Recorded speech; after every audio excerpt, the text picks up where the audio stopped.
pegang pokok demokrasi. Dan sejarah ini tidak akan kami lupakan, dan seterusnya kita akan menjemput seorang pemimpin Pakatan Rakyat semasa pada krisis negeri Perak, memainkan satu peranan yang amat penting untuk melindungi demokrasi negeri Perak dan juga untuk melindungi kepentingan rakyat sekalian. Dan segala hormatnya saya menjemput Saudara YB Siwakumar, speaker yang sah bagi Kerajaan Pakatan Rakyat. Dipersilakan. Salam sejahtera saya ucapkan kepada Datuk Seri Nizar, kepada Yang Bahagia Ustaz Abu Bakar, Saudara Menko Ham, kepada Dr. Lee Boon Chye, kepada semua pemimpin-pemimpin Pakatan Rakyat, penyokong-penyokong Pakatan Rakyat, saudara dan saudari yang saya hormati sekalian. Saya masih tidak dapat melupakan semua peristiwa-peristiwa yang telah berlaku di negeri Perak pada awal tahun 2009, dan saya juga masih ingat bagaimana Kerajaan Barisan Nasional menggunakan pihak eksekutif untuk menghalau pemimpin-pemimpin Pakatan Rakyat daripada bangunan SUK. Peristiwa itu memang saya tak boleh lupakan, sebab masa itu saya berada di situ. Saya dengan mata dan telinga sendiri lihat dan dengar bagaimana mereka menggunakan kekasaran untuk menghalau pimpinan-pimpinan Pakatan Rakyat daripada bangunan itu. Saya masih lagi ingat dengan bahasa yang digunakan, begitu biadab sekali terhadap pimpinan kita.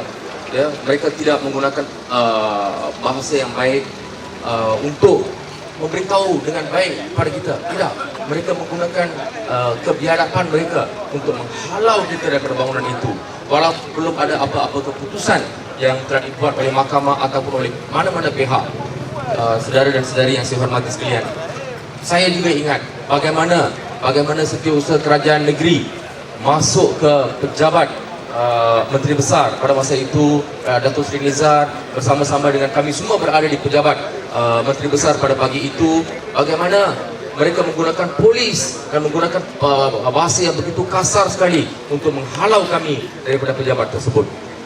Itu adalah antara perkara-perkara yang masih saya tidak dapat melupakan. Dan bukan saja itu, saya nak ingatkan kepada semua bahawa cara mereka merampas kerajaan negeri Perak adalah tidak betul, tidak sah. Antara sebab-sebab yang saya kata ianya tidak sah, sebab sampai hari ini tidak pernah ada undi tidak percaya dibuat terhadap Datuk Seri Nizar. Mengikut peruntukan perlembagaan ataupun convention, kita kena tahu bahawa untuk menjatuhkan seorang menteri besar, dalam satu persidangan, usul harus dibawa dan usul itu harus diluruskan untuk melucutkan jawatan menteri besar sebelum proses-proses lain boleh mengambil masa. Tetapi tuan-tuan dan puan-puan, saudara dan saudari, dalam persidangan Dewan Undangan Negeri Perak tidak pernah sekalipun undi tidak percaya dibuat terhadap Datuk Seri Nizar. Untuk itu saya telah mengambil keputusan untuk membuat satu persidangan, memanggil semua adun-adun daripada Barisan Nasional dan juga Pakatan Rakyat untuk kita bersidang dan membuat keputusan terhadap krisis negeri Perak ini. Bila persidangan itu dipanggil pada 3 hari bulan Mac 2009, maka persidangan itu dikatakan persidangan yang tidak sah. Speaker tidak mempunyai kuasa untuk memanggil persidangan. Dan saya ikut perlembagaan, saya ikut perintah-perintah tetap. Kalau kita baca perintah-perintah tetap, memang ada mengatakan dalam perintah tetap bahawa speaker akan menentukan tarikh dan masa untuk persidangan. Saya menggunakan peruntukan itu untuk memanggil persidangan pada 3 hari bulan Mac. Tetapi saya dihalang. Walau bagaimanapun, saya tetap dengan pendirian saya, sebab saya yakin bahawa saya sebagai speaker, saya mempunyai kuasa untuk memanggil persidangan, dan kita berkumpul, semua adun-adun dan Pakatan Rakyat berkumpul di kawasan ini pada 3 tahun yang lepas kita berkumpul di kawasan ini, kita nak masuk ke dalam bangunan SUK, kita nak bersidang dalam dewan. Kita tidak ada niat untuk bersidang di bawah pokok.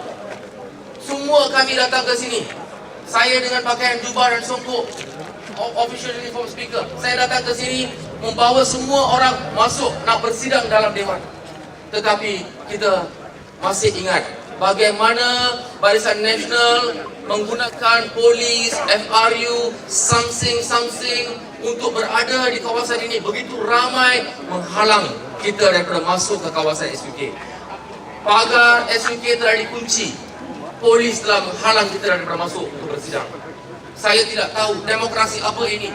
Saya sebagai speaker, saya membagi arahan untuk masuk ke kawasan dalam dewan. Tetapi saya dihalang, speaker dihalang untuk masuk ke dalam bangunan tersebut. Dan kita tidak tahu apa nak buat dalam keadaan yang begitu terdesak. Setelah semua adun-adun daripada Pakatan Rakyat sudah berada di sini, saya tidak boleh membatalkan persidangan yang telah dipanggil dalam keadaan yang begitu terdesak. Kita pada 3 hari bulan Mac terpaksa bersidang di bawah pokok ini. Dan peristiwa ini adalah satu peristiwa bersejarah seperti mana yang dikatakan oleh YB Ngakomeng tadi. Ini bukannya pertama kali berlaku dalam sejarah dunia. Pernah mula-mula persidangan Commonwealth yang pertama berlaku di bawah pokok. Dan seterusnya kita di negeri Perak terpaksa bersidang di bawah pokok kerana kekejaman daripada Barisan Nasional. Tuan-tuan dan puan-puan, saudara dan saudari, kita hari ini berada di sini dengan berpakaian hitam. Dan saya sungguh berharap, walaupun seperti mana yang dikatakan oleh YB Ngakomeng, hari ini adalah Cap Gome, semuanya harus berpakaian merah. Tetapi hari ini kami dipaksa berada di sini dengan pakaian hitam. Dan saya sungguh berharap pilihan raya akan diadakan pada tahun ini. Dan selepas pilihan raya ini dan untuk tahun baru Cina yang akan datang, kita bersama-sama sekali lagi pada Cap Gome yang akan datang, kita semua rakan-rakan Pakatan Rakyat terus berada di bawah pokok ini dengan pakaian merah. InsyaAllah. Kita bersama-sama semua dengan berpakaian merah. Saya sungguh berharap rakyat Perak akan membawa perubahan dan kita akan memakai baju merah pada Cap Gome yang akan datang. Sekian, terima kasih. Terima kasih saudara YD Sivakumar dan rakan-rakan sekalian, pada pagi ini sebenarnya kita ada ramai ahli-ahli Dewan Undangan Negeri dan ahli-ahli Parlimen yang hadir. Dan sejak 8 hari bulan 3 2008, kita kesemua adun-adun di sini tidak pernah berhenti-henti ditawarkan tawaran daripada Barisan Nasional atau diberi ukutan oleh Barisan Nasional supaya untuk menyertai Barisan Nasional ataupun menyokong Barisan Nasional untuk menjadi seorang katak. Biarlah kita di sini saya memberikan segi masa untuk memperkenalkan mereka adun-adun Pakatan Rakyat, ahli-ahli Parlimen Pakatan Rakyat yang masih kekal dengan Pakatan Rakyat pada pagi ini. Dan pada pagi ini ada ramai adun yang hadir, ada segelintir mereka yang sibuk dalam kawasan-kawasan berkenaan juga dapat hadir. Tetapi janji Pakatan Rakyat adalah ada 27 orang adun Pakatan Rakyat yang sekarang ada. Kita akan tetap bersama dengan rakyat, kita akan tetap bersama rakyat untuk menumbangkan Barisan Nasional. Dan yang hadir pada pagi ini, boleh saya menjemput adun dari Puntong, saudara S. Siwa Subramaniam untuk salam kepada semua. Saudara S. Siwa Subramaniam, saudari Lim Pek Ha, adun Lembu. Yang juga hadir saudara Yu Tian Ho yang telah membawa satu tuntutan terhadap Ye Kong dan menang di Mahkamah Tinggi dan Mahkamah Rayuan. Adun kawasan Allah, adun kawasan Pokok Asam, saudara Yi Siu Kai ada pada pagi ini. Saudara Li Pun Chai, ahli Parlimen Bopeng, saudara Chang Lek Kang dari Teja, saudara Zainuddin, Esok Pakatan Rakyat, adun Lubuk Bebau, saudara Sam Chok Leng, adun Percam, lagi saudara Chen Puk Chai, adun Keranji dan juga Exco Pakatan Rakyat, Saudara Ong Bun Piao, Adun Tebing Tinggi. Ada siapa-siapa yang tertinggal lagi sebelum pemimpin-pemimpin semua? Ada satu lagi, YB dari Kening, Wong Kawo. Jangan lupakan sendiri.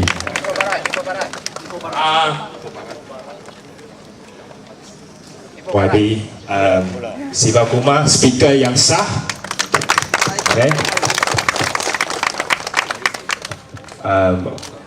YB Nye Kuham, Esko Kanan yang sah. Okay. YB M Kula, MP bagi Ipoh Barat, dan Menteri Besar kita yang memang sah, dan juga MP bagi Bukit Kelantan YB Muhammad Liza bin Jamaluddin, dan juga bukan esei dari Mata Remis, dan juga MP bagi Taiping Saudara Ngakome. Itu rakan-rakan sekalian, tanpa melengahkan masa kita menjemput Menteri Besar Pakatan Rakyat